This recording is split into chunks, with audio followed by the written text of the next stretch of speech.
Hello friends, welcome back to the channel. Tenalirama के latest episode में हम ये देखते हैं कि रामा तांत्रिक का सच सबके सामने लाता है और सच ये होता है कि वो तांत्रिक होता ही नहीं है। असली में वो एक किसान होता है जो कि प्याज की खेती करता है। इसलिए वो सबको प्याज की माला पहनाता है भेड़ियों से बचाने के लिए, जिससे उसकी प्याज की बिक्री हो और उसका प्रॉफिट हो। तांत्रिक अपने सफाई में ये बोलता है कि मैं किसान हूँ, लेकिन मुझे भेड़िए के रहस्य के बारे में कुछ नहीं पता। रामा तांत्रिक से एक और सवाल पूछता है कि आपके खेत में धतूरा भी होता है, और वही धतूरे से बना सफेद रसायन जंगल में धुआं करने के लिए लिया जाता है। इस पर तांत्रिक बोलता है कि हाँ, धतूरा भी होता है मेरे खेत में, लेकिन वो धतूरा महामंत्री ने मंगवाया था, तो मैंने महामंत्री को दिया था। तांत्रिक की ये बात सुनकर सब लोग महामंत्री की तरफ देखते हैं और रामा महामंत्री से सवाल पूछता है। जवाब में महामंत्री ये बोलते हैं कि मैं राजकुमारी वसुधा के पीछे उस दिन जंगल में गया था उनकी सुरक्षा के लिए, ताकि उन पर अगर भेड़िए हमला करे तो मैं वहाँ रहूं।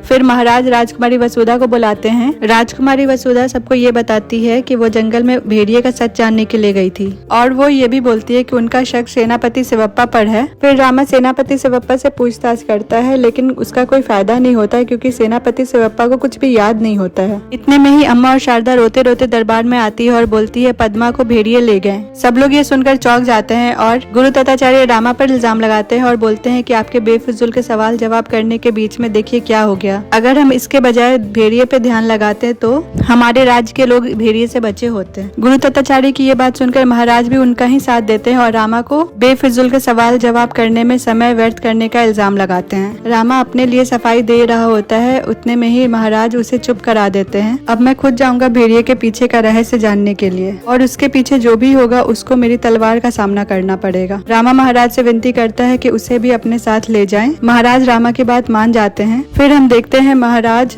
रामा, अम्मा, शारदा सब उस जगह पर जाते हैं जहाँ पर से पद्मा गायब हुई थी। वहाँ पर भेड़िए के पंजे के निशान थे और मिट्टी भी खरूदी हुई थी। कुछ दूर चलने के बाद वहाँ बहुत बड़ा पत्थर होता है, उसको हटाने पर एक गुफा नजर आती है। और यही वो गुफा है जिससे ब्राह्मण सुल्तान अपने भेड़िए के साथ विजयनगर में आते हैं। क्या इसी गुफा से पद्मा को भेड़िए लेके गए हैं? और क्या रामा पद्मा को सही सलामत लेकर आ पाएगा और विजयनगर के सभी लोग को बचा पाएगा? जानने के लिए देखते रहिए तेनालीरामा। स्टोरी अपडेट के लिए इस चैनल को सब्सक्राइब कर लीजिए, और वीडियो अच्छा लगा तो लाइक करना ना भूले। Thank you.